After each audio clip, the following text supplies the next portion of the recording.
এয়া চাওক মিঠাতেল গৰম হৈ গ'ল, তাত পাঁচফোৰণ দিছোঁ, তেজপাত কেইখিলামান দিছোঁ, হালধি গুড়ি দিছোঁ,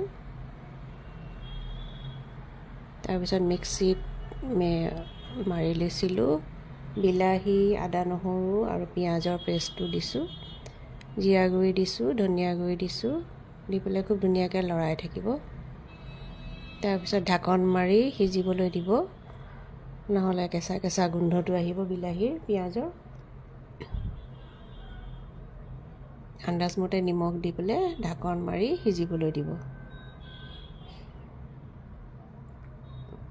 তাৰপিছত যেতিয়া ছাইডৰ পৰা তেলটো এৰি যাব, এয়া তেলটো বিৰিঙি গৈছে, এয়া চাওক তেল বিৰিঙি গৈছে ছাইডৰ পৰা, তেতিয়া তাত বনাই থোৱা মচুৰ দালি আৰু চানা দালিৰ পকৰিটো দিব।